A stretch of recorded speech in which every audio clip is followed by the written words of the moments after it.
in this video, we just want to go generally over a bit of an introduction about to what is branding, how can you capitalize off it, and how do you build your small reselling business, all about branding and using branding to attract more customers, attract more repeat business.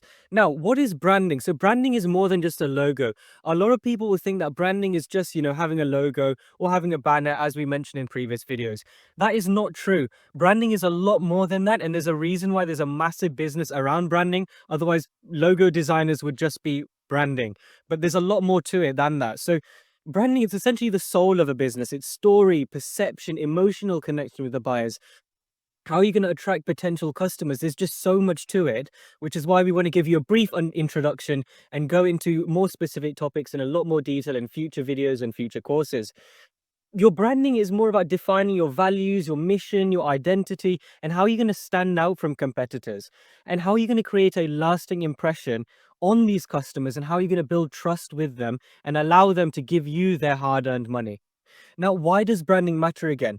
Differentiation. That's one of the major aspects. It makes you stand out in such a crowded marketplace, particularly if you're selling vintage clothing. There's many people who are just selling clothing just to flog off and get rid of stuff, aren't they? And how are you going to differentiate yourself as a brand, as a company, as someone that's not just there to get rid of stock? It builds trust and credibility.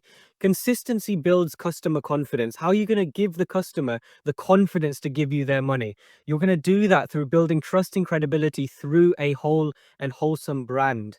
Again, customer loyalty. Strong brands create emotional connections. I mean, when you think of fast food, you think of McDonald's, you think of KFC. You want people, when they think of your niche, they want to think of you. That's what the goal is with branding, is to associate that niche with you. And you can only do that with branding. Again, perceived value. Good branding increases product worth. If you are just selling something under your own name, for example, I mean, there's no harm in that. Absolutely, you can do that. But if you are selling things under an established brand, this increases product worth. And this will mean that you can in turn charge slightly higher prices just for a little bit of more effort of building a brand, which again will lead to more professionalism, make you feel better about your business as well. Now, again, perceived value will lead to more profits, higher margins in the long run as well. Now, what are some different types of branding? Now, I just want to go over generally, very briefly, what are the different types of branding. We will go over all of these different types of branding in future videos and future courses. Now, some types of branding are corporate branding, so overall company identity, for example, Apple, Nike. Product branding, which focuses on specific products.